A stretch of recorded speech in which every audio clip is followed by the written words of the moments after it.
Tomate seco, defumados, ricota, burrata, queijo e requeijão de búfala, o delicioso queijo butirro, esse você tem que provar. E os salgados sempre fresquinhos. Leopoldo Empório Gourmet, Tenente Coronel Cardoso 801 ou no delivery 22 99984 1159. Leopoldo Empório Gourmet, sua vida merece esse sabor. Bom dia, seu Sérgio. Estamos numa operação contra furto de água. Está tudo certo no seu hidrômetro. Aí, tô na moral, irmão. Mas vem cá, o que acontece que faz essa parada? Ligação irregular é um crime previsto em lei e da cadeia, além de prejudicar toda a pressão da água e abastecimento da vizinhança. Melhor não vacilar, né? Bom trabalho aí. É isso. Valeu e até a próxima. Não vacila, regularize no aguasdoparaíba.com.br ou baixe o app Cliente Águas. Viu alguém furtando água? Denuncie no 0800 772 0422. Águas do Paraíba. A vida flui melhor por aqui. Começa agora o Folha no Ar, primeira edição.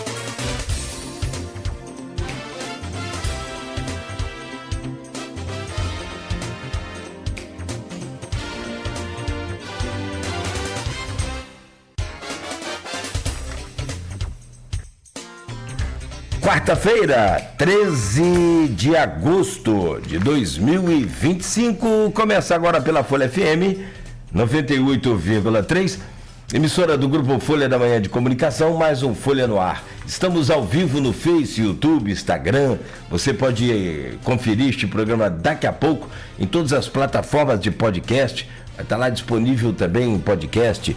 Logo mais, reprise na Plena TV, na Alexa. Alexa, ouvir Folha FM, é só dar o comando no aplicativo ou em todos os aplicativos de rádio também, você consegue ouvir a Folha FM, é só dar um busca aí que você acha, né, a Folha FM de Campos. Muito bom dia, são 7h08, sejam todos bem-vindos, vamos às principais informações desta manhã de quarta-feira, para você que já está aí na atividade, já está no dia a dia aí na luta. Vem com a gente, vamos às principais informações. Eu sou o Cláudio Nogueira e a partir de agora a gente já traz a previsão do tempo. Olha, a previsão do tempo, segundo o Instituto Nacional de Meteorologia, não há previsão de calor para hoje. Segue aí o tempo frio. Segundo o Instituto Nacional de Meteorologia, a mínima é de 14, a máxima é de 26 graus. Neste momento faz 15 graus aqui no centro da cidade. Tem tempo bom, algumas nuvens, mas não há previsão de chuva para Campos hoje e nem para os próximos dias. Portanto, neste momento, o tempo em Campos é bom e segue aí com temperatura de 15 graus. São 7h09 em Campos. O programa de hoje tem a honra e o prazer de receber o mestre e doutor Marcos Vinícius Filgueiras Júnior. Vem para conversar com a gente. Ele é advogado, doutor em ciência jurídica e mestre em direito administrativo. Mas nós vamos falar sobre essa obra que ele está lançando, que está aqui, vou mostrar para você que está acompanhando a gente pelo vídeo, que é o seu livro, lançado agora, a Introdução ao Pensamento Jurídico. Esse livro tem, como todo ele, né, é como se fosse, para quem escreve, parece que é um filho, né? Então, assim, a gente estava conversando aqui rapidamente, né, em off, e ele já contava aqui a sua história com relação aos desafios de poder escrever esse livro, que, conforme a gente percebeu aqui, é também uma espécie de não só um facilitador para quem está entrando e começando agora nesse mundo do direito, mas, sobretudo, essa arte do direito, eu tenho uma opinião sobre ela, assim, que é um negócio encantador, né? Porque ela não tem fim. A visão que você tem do conhecimento, com o conhecimento que você tem, e a visão que um outro advogado tem com o conhecimento dele, dá um campo de debate, de discussão assim infindável, maravilhoso. Eu acho isso sensacional. E, sobretudo, ele não só meio que facilita a vida de quem está ingressando agora nesse mundo do direito, mas também para aqueles veteranos ele traz aí bastante luz, bastante conhecimento de causas importantes e que são referências, que são jurisprudência, que são modelos, né, para você tomar como base de conhecimento. Muito bom. Então, professor, a gente vai rapidamente aqui, e vamos falar ainda sobre essa coisa de livro físico, né? Livro de papel com livro virtual. E, por fim, a gente fala sobre essa questão da inteligência artificial. Porque acho que o grande mote de discussão, a grande pegada aí porque a inteligência artificial, sem dúvida nenhuma, ela vai ajudar todo mundo. Não tenha dúvida. A parte que ela ajuda é a parte maravilhosa. A parte que ela atrapalha, vamos dizer assim, é complicada. E assim, como que a gente pode colocar assim? Até onde usar a inteligência artificial com ética, com respeito, mas sobretudo com ética para o direito. E aí, no campo do direito de defesa, do direito de acusação, do direito julgador, do judiciário, e também lá nas salas de aulas onde o senhor atua. Então, vai ser muito legal essa conversa aqui hoje. Obrigado pela sua presença, pela sua simpatia, o seu carinho. A gente fez contato ontem, já no final do dia, início da noite. Eu falei, não, estou à disposição, gentilmente, para estar aqui com a gente nessa manhã.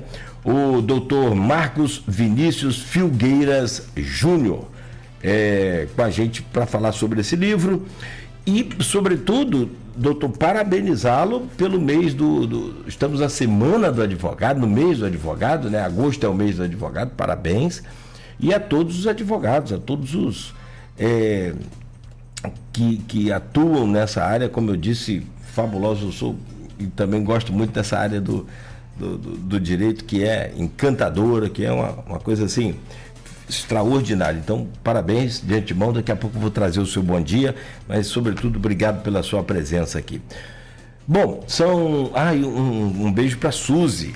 Suzy é nossa queridíssima jornalista, competentíssima, carinhosa demais com a gente e ainda arruma um tempinho lá de vez em quando para a gente perturbá-la aí, para ela nos ajudar e sempre tá, né, participando com a gente aqui. Obrigado. Inclusive foi, né, jornalista aqui também no Grupo Folha da Manhã de comunicação. Bom, são 7h14.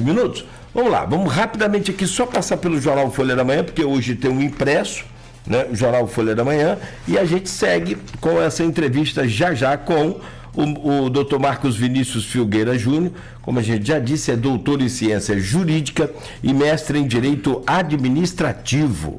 Hoje, quarta-feira, 13 de agosto, no oferecimento de Proteus, serviços de saúde e medicina ocupacional, qualidade certificada ISO 9001-2015, Unimed Campos, cuidar de você. Esse é o plano. Laboratório Plínio Bacelar, vacina Plínio Bacelar, com a vacina contra a gripe para idosos. Espetacular aí para você se proteger mais e também para não só se proteger, gripe é gripe, né? Você vai ter, né, sempre aquele desafio. Pegou uma gripe, qual vai ser o tempo de recuperação, né? Então, esse é o problema. Se você está vacinado, evidentemente que está muito mais preparado para enfrentar aí essa gripe mais forte, se for o caso. Então, tome a sua vacina aí e Esse ano eu fiquei gripado, ainda estou um pouco, não parei um dia, né? Não parei um dia por conta, é claro, de estar vacinando. Porque se não toma vacina, a probabilidade de você parar é muito maior.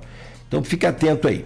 Rede Mariana de Postos de Combustíveis, qualidade e compromisso com você. Radmed Diagnósticos por Imagem, sempre à frente. Cicobi Fluminense, consórcio do Cicobi Fluminense, que é o jeito, a maneira, a forma mais fácil e rápido de você conseguir aí, né, realizar o seu sonho.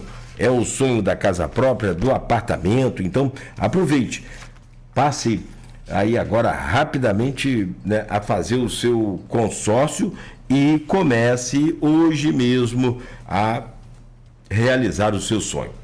Consórcio do Cicobi Fluminense. 7h16, manchetes de hoje do portal Folha 1 e do jornal Folha da Manhã, impresso já nas bancas aí desde cedo, são 7h16. Prefeitos e entidades da região unidos em defesa do semiárido. Tá aqui, olha, está marcada para esta sexta-feira uma reunião em Italva para discutir o veto presidencial do PL 1440. O PL finalmente havia sido aprovado no Senado, foi aprovado na Câmara por unanimidade, só que chegou na presidência, foi vetado totalmente, nem parcialmente, foi vetado totalmente. E ali, parece que na alegação do veto, que teria alguma falha técnica, algum erro técnico, em que parece que monta-se um banco gestor para esse dinheiro, mas não dá muitos critérios, enfim, a coisa não está muito clara e é preciso derrubar o veto. Só que, como disse aqui o André Siciliano, derrubar um veto é um caminho áspero, né, e longo e difícil. Então, não é brincadeira não, mas é possível. Bom, qual o caminho vai ser percorrido? Entra aí a parte jurídica, é o que eu disse, né? O encanto do direito é isso, o encanto dessa coisa de cada um ter o seu direito é isso, é o ponto de vista daquele que busca a sua defesa, a sua sustentação da sua tese, enfim.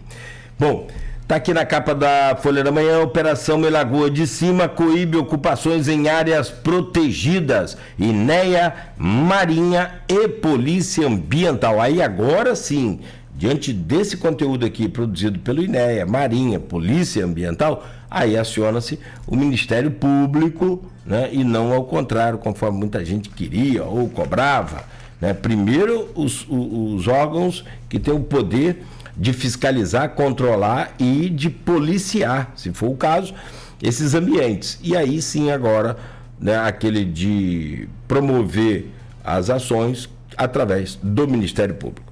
Vladimir busca apoio do Estado para obras. Bairro Legal, está na página 3. Alerj prevê mais de 100 vagas para concurso, já autorizado, hein? Ainda na capa da Folha, Campos se despede de Jorge Wallace e José Maurílio. Aqui na capa, a comoção de inúmeros familiares e amigos que foram ao sepultamento do professor de Educação Física Jorge Wallace, que morreu aos 50 anos no último domingo. Muito novo, né? Nossas condolências, sentimentos a todos os familiares. 50 anos é absolutamente muito pouco, né? Tempo de vida, enfim. Aos familiares do Jorge Wallace, nossos profundos sentimentos e votos, né, de que consigam superar essa dor. Também na capa da Folha ainda, outro, também novo, domingo, representante comercial José Maurílio de Azevedo, morreu aos 58 anos, vítima de infarto. O sepultamento também foi nessa terça-feira. Nossos sentimentos a todos os familiares. Ainda na Folha, só para fechar, Marcelo Feres, é razoável supor 4 a 5 deputados estaduais em Campos. É o que ele projetou aqui na entrevista de ontem e é destaque no impresso de hoje. Em Campos, 5 mortes em menos de 7 dias. E senador Carlos Portinho participa de evento na CDL nesta quinta-feira. Está na capa do jornal impresso, Folha da Manhã de hoje. São 7h20 em Campos. Sobre essa obra que nós vamos começar a falar agora. Porém, antes eu quero trazer o bom dia dele. Nosso convidado de hoje, Dr. Marcos Vinícius Filgueira Júnior, que porque assim, doutor em Direito, ser advogado não quer dizer que seja doutor. Tem que ter o doutor, aliás, como tudo, né? Tem que ter, o médico só é doutor porque tem o doutorado. Então, assim, e não por merecimento, acho que o carinho que se faz aí aos advogados, e eu acho muito legal isso, se acrescenta o DR aí, o doutor, e eu não tenho nenhum problema com isso. Mas esse aqui, eu só quero registrar que esse é doutor também, de verdade, em ciência jurídica e mestre em direito administrativo, entre outras coisas. Eu coloquei no link, porque você fez na Pontifícia Universidade Católica da Argentina, não foi? Toda a sua formação de ciência jurídica foi lá? O doutorado em ciência jurídica foi na Pontifícia Universidade Católica Argentina. Legal. Cara, muito obrigado pela sua presença, obrigado por estar aqui conosco nesta manhã, é um prazer e honra poder recebê-lo aqui, Vinícius. Bom dia. Eu gostaria de agradecer o convite, né?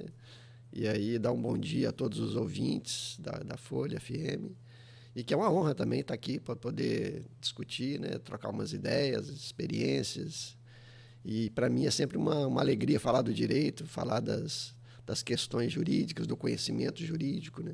Porque eu também sou educador, né? Eu tenho muitos anos aí, quase 30 anos no magistério do direito.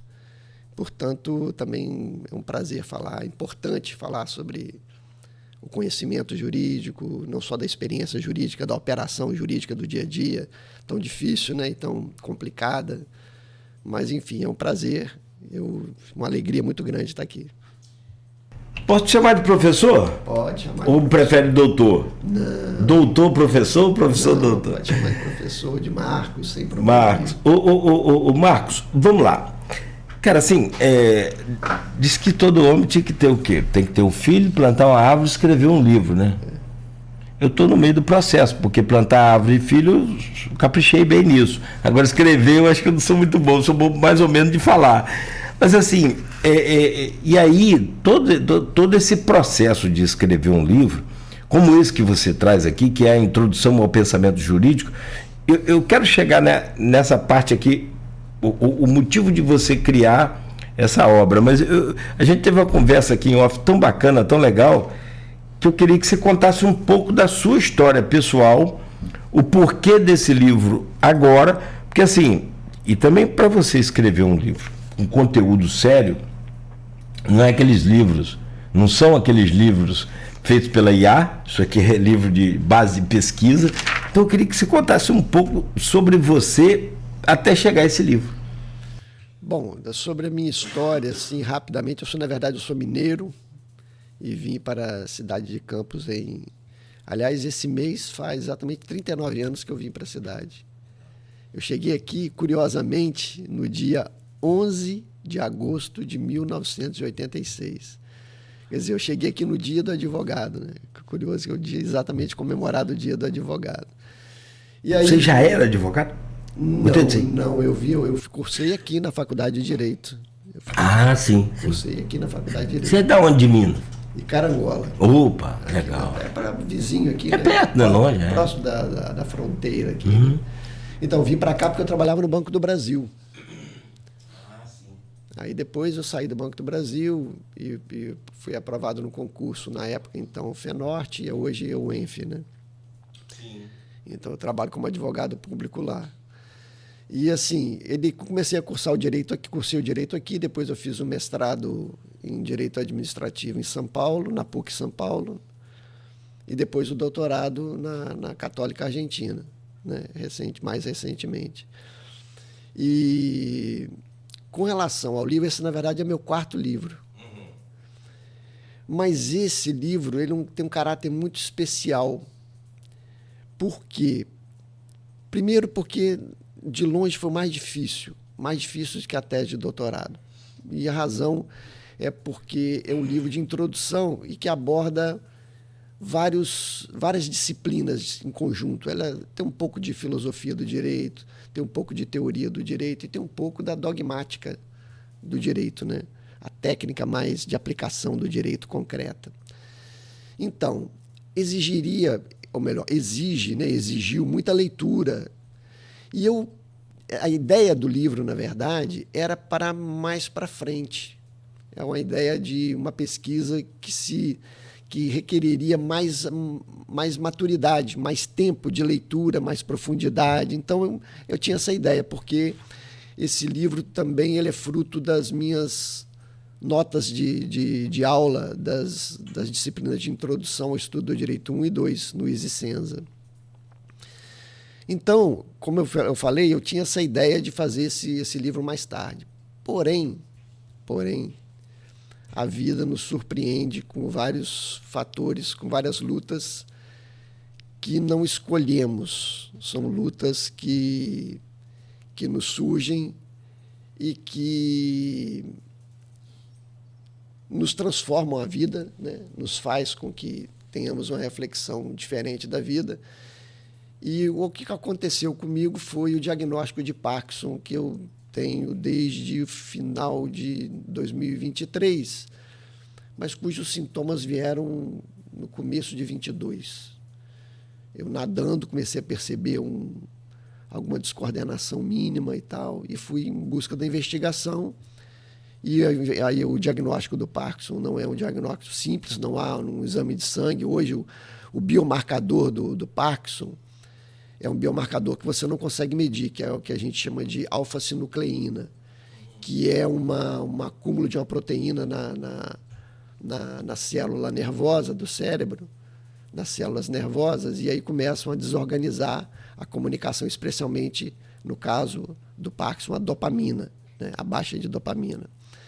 Enfim, e aí, a partir desse momento, desse diagnóstico, a vida passa a ter uma outra conotação. Você começa a enxergar algumas coisas de modo diferente. E uma das coisas que o Parkinson me impulsionou foi com relação a produzir o que eu tenho vontade de produzir imediatamente. E eu falei, olha, vou produzir esse livro com a maturidade em construção, porque eu acho que eu ainda tenho uma maturidade ainda a cumprir. Então, algumas partes do livro tem, assim, a maioria das partes do livro, surpreendentemente, tem a minha digital, a minha opinião, a minha posição, a minha construção. Outras eu estou deixando ainda para amadurecer, quem sabe numa segunda edição, terceira edição, essa maturidade se faz. Então, quer dizer, não que eu considere um livro prematuro, a ideia não é essa, mas um livro que me permitiu, assim, me libertar de algumas amarras. Porque na área acadêmica, sobretudo, existe uma vaidade, assim, e que é importante ter, porque senão a gente também não caminha, mas que você se coloca numa posição de, digamos, de fragilidade em alguns pontos. Então, e tem alguns outros pontos que podemos discutir, que eu procuro fazer aí uma união de duas doutrinas, de duas teorias, que configura, na verdade, até uma ousadia de minha parte. Mas, enfim, que podemos conversar aí ao longo dessa nossa... Eu não sei se eu consegui apresentar bem. Não, perfeito.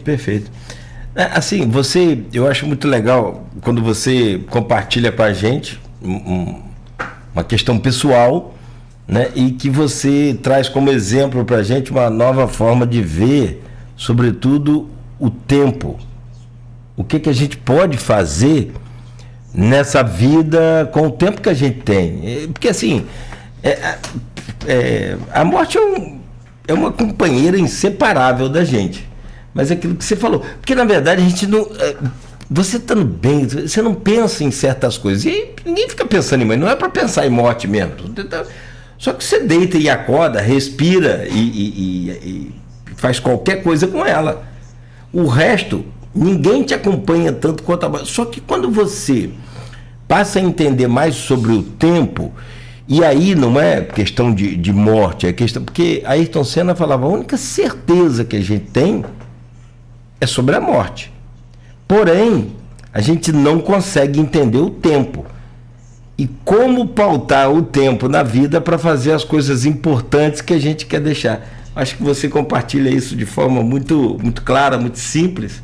E assim, é um drama que cada um vive, aquilo que você falou. As lutas, a gente não escolhe as nossas lutas. Deus manda e a gente vai lá. Bom, enfim, cada um na sua crença e religião. Mas você coloca assim de forma bem, bem simples, sem o drama que eu sei que você está vivendo.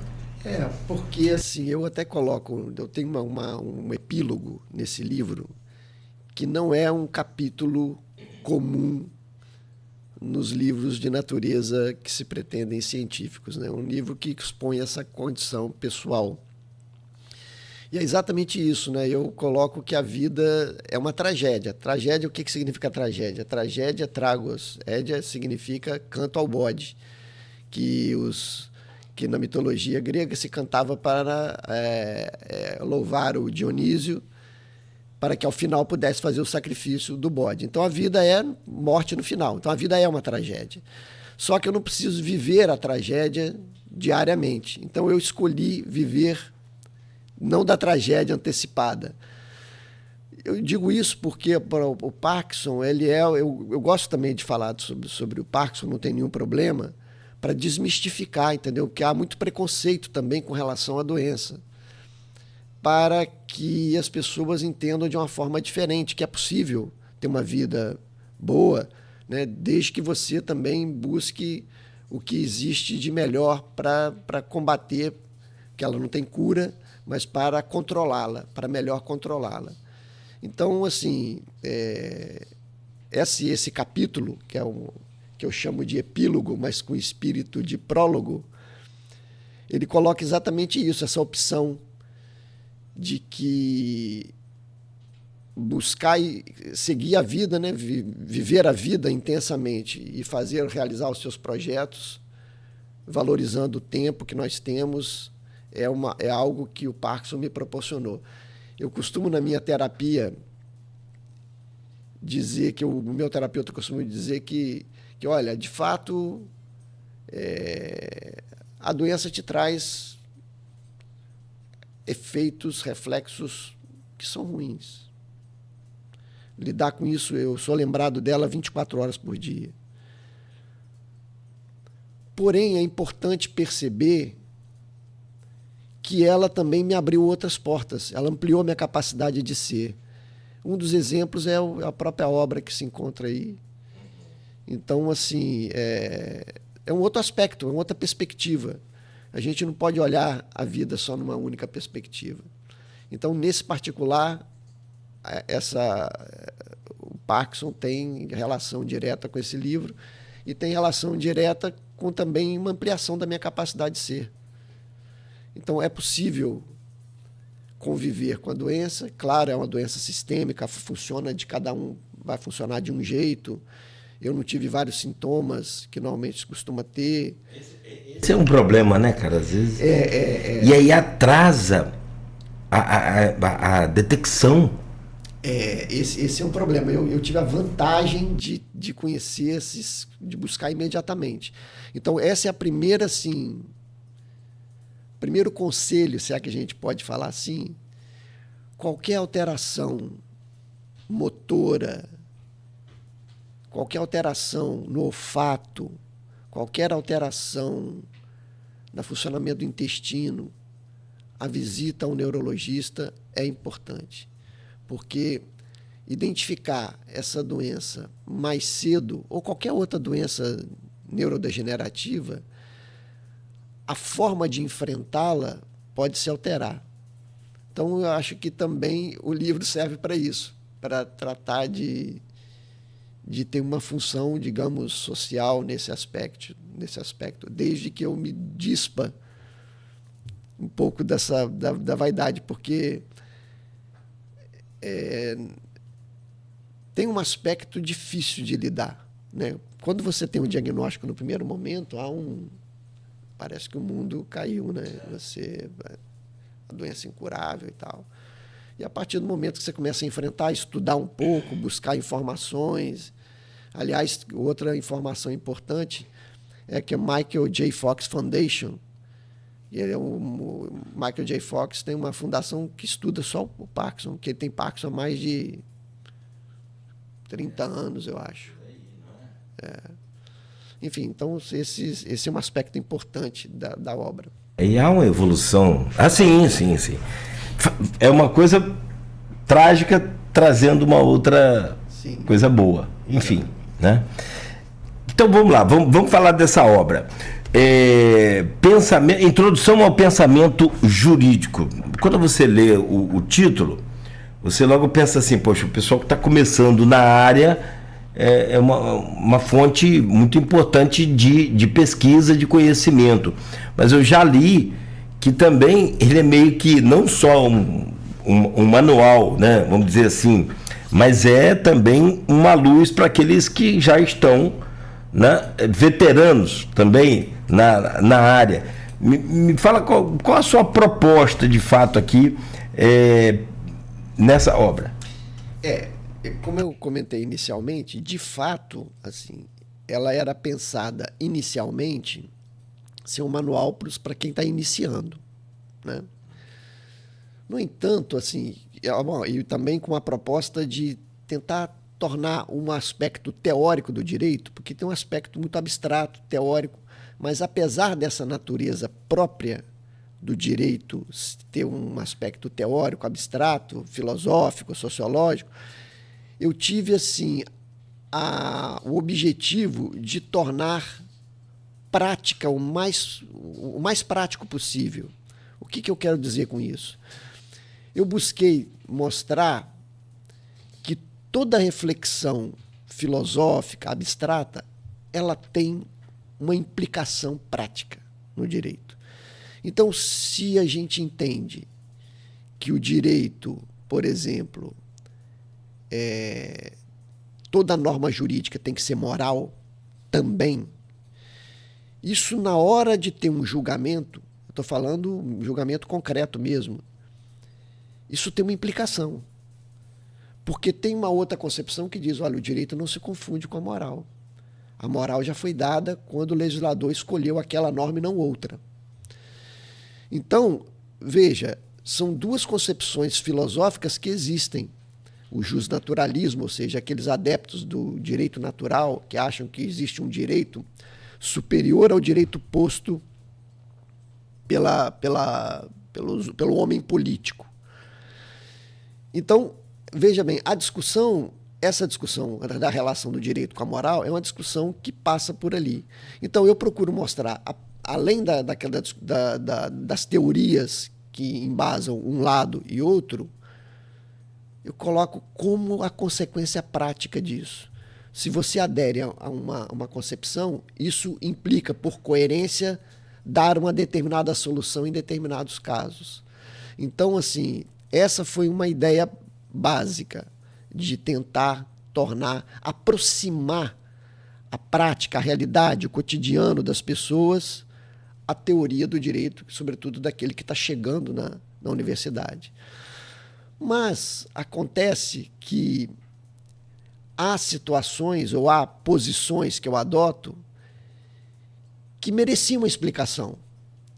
E daí vem o interesse para quem também já é veterano, ou um estudioso, ou um interessado pelo direito, que é de buscar os fundamentos, de fazer uma reflexão um pouco mais, digamos assim, verticalizada. Então, eu procurei equilibrar isso. Uns aspectos que permitem a introdução, mas para quem quiser também aprofundar, eu deixo um espaço, né? Eu reservo um espaço para isso, né? Essa foi a ideia básica da estrutura da obra. Bom, a obra é dividida, não sei se assim, seria útil aqui, mas eu acho que vale a pena dizer, pelo menos em termos estruturais, a obra ela é dividida em 4 partes. A primeira parte, ela se destina a fazer a descrição, a caracterização do fenômeno jurídico. Então, eu vou caracterizar o fenômeno jurídico, aí depois eu vou mostrar que tipo de conhecimento a gente pode produzir a partir desse fenômeno jurídico. Vou relacionar o direito com a moral, com a economia, com a informática, com a democracia. Essa seria a primeira parte. A segunda parte é reservada à teoria das fontes do direito. A terceira, a teoria das normas e, por fim, a teoria do ordenamento jurídico. Então, a obra é dividida com essa estrutura. Muito interessante. Estou lendo aqui e abrindo espontâneo, tinha um marcador aqui, direito e informática. Acho que está na primeira parte. Está na primeira parte. Na primeira parte. E que é, bem tecnicamente, você já começa a colocar aqui, inegavelmente, onde estamos mergulhados assim, profundamente, né? Tudo nosso hoje é computador, tudo nosso hoje é smartphone. Papel hoje, sim, claro, existe, mas assim, e aonde existe, há um esforço grande, por exemplo, para reverter para o digital. Como é o caso aqui posso citar um exemplo, Prefeitura de Campos hoje, todos esses processos dos servidores já passando por digitalização, para acabar com esse sistema de papel. E assim, a gente tem histórias, se for falar de papel e de processo jurídico bem longas, histórias que a gente pode ficar aqui o dia inteiro contando. E aí começa essa parte. Só que aí abre aquele... que assim, tem uma máxima popular que diz que direito é de quem tem e não de quem merece. E como aplicar essa coisa assim, né, diante de todos esses fatos tão modernizados que a gente tem agora, né, cara? Olha, de fato, o direito, tomando aí, você tocou em 2 pontos interessantes, o ponto da digitalização, né, da informatização, e o ponto do espaço argumentativo, né, da perspectiva que nós vemos. Começo pelo segundo. Bom, de fato, o direito não é uma equação. Muitas vezes a gente vê, aliás, a internet hoje permite que tenhamos especialistas em direito à vontade. Aí. Rapaz, não fala não. Os caras... Você quer ver uma coisa também interessante? E a sua área é muito atingida, muito. A área de nutrição. Os caras dão cada um depoimento, tipo assim... que você que está usando tal, sei lá, água com gás, cuidado que você está morrendo. É um negócio muito doido, cara. Não, de fato, isso aliás, com relação à nutrição, eu toda vez quando eu recebo sobretudo na minha doença com relação à alimentação, a minha filha é nutricionista, eu falo, eu encaminho para ela, falo assim, pai, isso não tem base científica nenhuma. Isso é uma invencionice e tal, é preciso ter cuidado. Então, a mesma coisa também no direito, né? Há diversas teorias que vão surgindo aí pela internet que são um pouco complicadas, né? Mas o fato do direito ser um espaço argumentativo ajuda ou permite essa quantidade de especialistas que tem, que muitas vezes não sabem o que estão falando e ficam emitindo opiniões acerca de não, porque fulano julga fora da Constituição ou que julga contra a Constituição. Mas não é inegável que o direito é um espaço argumentativo. O direito não é uma equação matemática, não é ciência exata. Até porque o direito usa, para comunicar as normas, a linguagem comum. E a linguagem comum, ela não tem como abarcar todas as situações da vida. Não tem. Eu costumo eu uso muito um exemplo nesse livro aí de uma que foi até uma anedota, né? Que uma norma jurídica que diz proibido o transporte de cão, que está lá na estação ferroviária, proibido o transporte de cão. Então, quer dizer, é uma norma proibitiva, né? O sentido que se extrai deste texto normativo é uma norma proibitiva. Você não pode fazer o transporte de cão. Aí chega uma pessoa com cão-guia hoje na... Como que se aplica? Ou se não, chega uma pessoa com filhote de urso. Boa. Então chega lá. Então, como que nós vamos lidar com esse texto normativo? Então, quer dizer, aí tem toda uma técnica para se interpretar este texto, que vai ter que dar, no primeiro caso, a palavra cão vai ter que sofrer uma restrição. No segundo caso, vai ter que ter uma interpretação extensiva. Porque a gente pergunta, bom, qual a razão, qual é o escopo dessa norma que proíbe o transporte de cão? Podemos dizer, para não incomodar, para manter a integridade física das pessoas, o sossego. E com um urso ou com um filhote de leão, você teria um potencial para fazer muito mais, né? Portanto, eu poderia dizer, do ponto de vista técnico-jurídico, que se está proibido o cão, o urso está proibidíssimo. É um argumento que a gente chama de a fortiori, com muito mais força, né? Então, é a extensão da palavra, como você exatamente, disse. Mas aí envolve todo um contexto, né? Um contexto, digamos, uma aproximação da realidade, né? Então a mesma coisa acontece aí na área digital, que a gente estava comentando, que é a segunda parte da sua observação. Que hoje, por exemplo, o Supremo, a Constituição da República, ela tem lá um dispositivo que diz que é imune todo o comércio de livro e o papel que faz o livro. Não pode ter imposto sobre esses produtos. O livro e o papel que faz o livro. Aí surge o livro digital. E aí? A pergunta é, esse dispositivo da Constituição alcança esse livro digital? Porque a Constituição não falava em livro digital, ela, pelo contrário, falava em papel, né? Então, assim, aí hoje o Supremo já decidiu no sentido de que alcança, né? O conceito livre é abarcado... É a extensão da palavra, como você disse. Palavra, do conceito. Uhum. Então, o direito é esse espaço argumentativo, né? É um espaço que nós temos aqui próprio para discussão, e a argumentação tem um papel assim, muito relevante nesse espaço. É sensacional. É isso que eu te falei. O encanto do direito é isso. É toda essa... Proibido o cão. Bom, encurtamento da proposição, né, daquela ordem. Não pode cão. Mas o cara vem com filhote de urso. Aí, como você disse, é o alongamento, é a extensão daquela ordem proibitiva. O urso, no caso aí, é proibidíssimo, mas não está escrito que não... Porque a gente não pode confundir, esse é um outro aspecto técnico interessante e que é importante a gente ter para uma aplicação prática, inclusive para o cidadão. O texto normativo, ou melhor, a norma jurídica não se reduz ou não se limita ao texto normativo. O texto normativo é a fonte formal dessa norma que nós vamos construir. Portanto, eu estou dizendo, em outras palavras, para construir a norma jurídica e saber aquilo que nos obriga e que nos permite atuar dessa ou daquela forma, é preciso contextualizar esse texto. Eu posso tomar um outro exemplo aqui.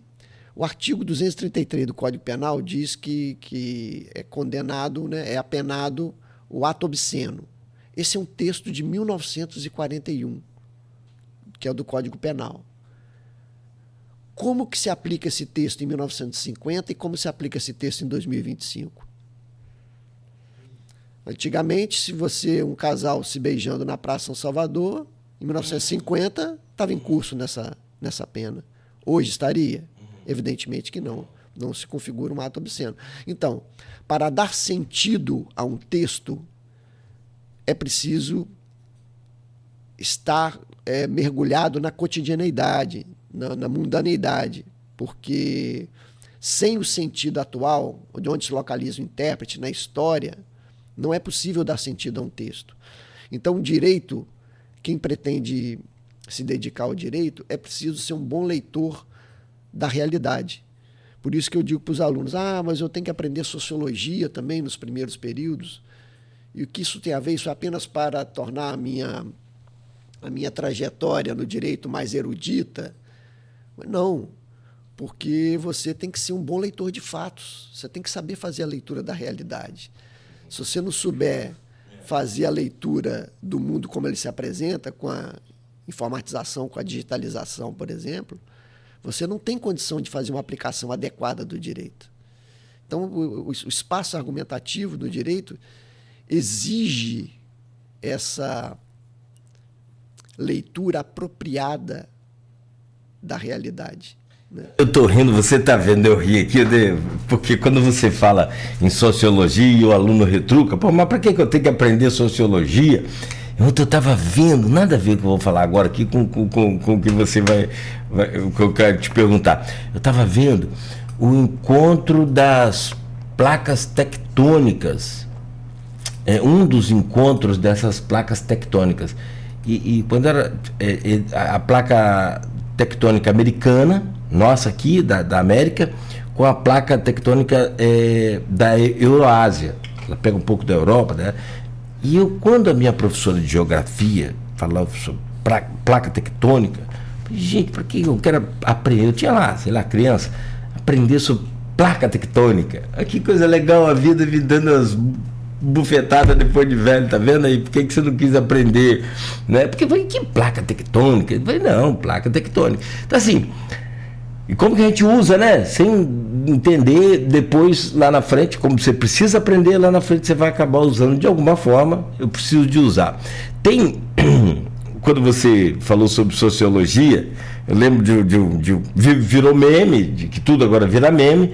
O camarada foi pro Supremo Tribunal Federal, o STF, fazer uma defesa agora desses políticos aí. E ele falou, porque tá lá no Pequeno Príncipe de Maquiavel. Você lembrou disso?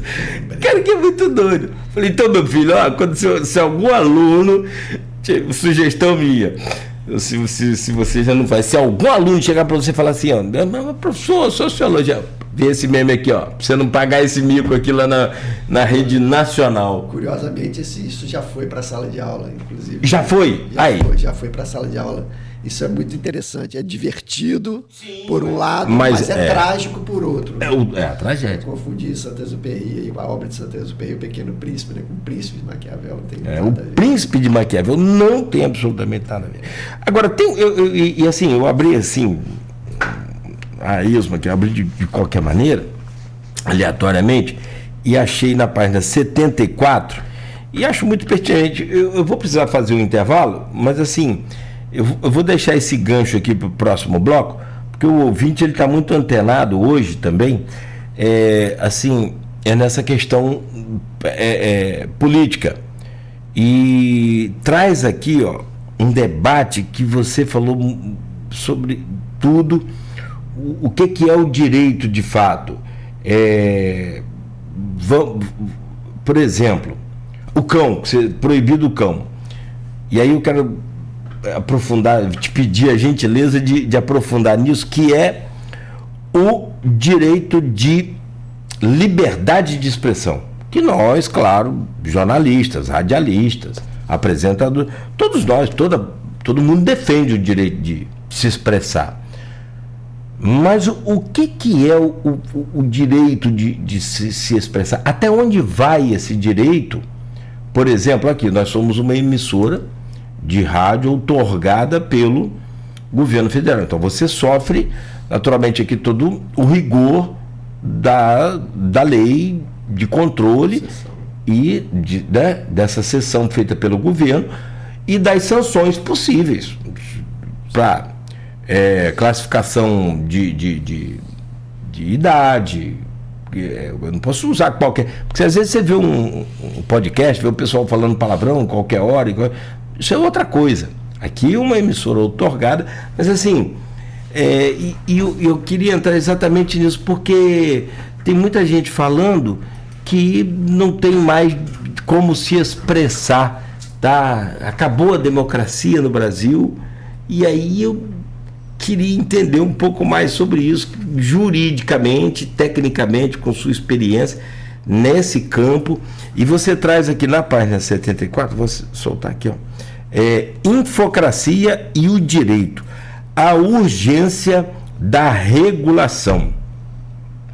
Coloco essa questão do direito de se expressar, mas, sobretudo, eu coloco esse caso que o Felca denunciou, não sei se chegou até você, e assim, é uma loucura, e que já está no Congresso, está no Senado, os deputados já estão entrando no circuito, eu não sei se vai ajudar ou atrapalhar, mas um influenciador denunciou a adultização de algumas crianças, como se fosse um Big Brother adolescente, um outro camarada promovendo essas ações dentro de um ambiente com crianças de 12, 13, 14, 15.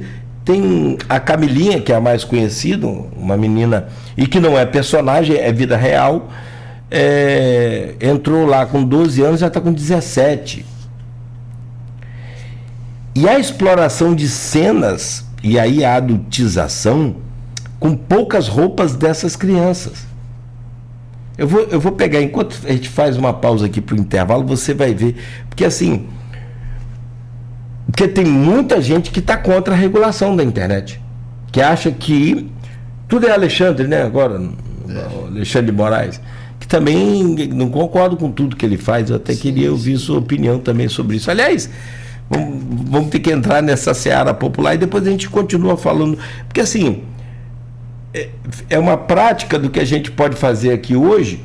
Deixa eu consultar seu livro para saber o que é essa regulação. Como que o livro vai me ajudar a entender sobre regulação? Não sei se eu estou na página certa, mas aqui... não é. Claro que não é aí um aprofundamento da liberdade de expressão, né? Mas é uma referência a esse aspecto, né? Não tem assim uma profundidade.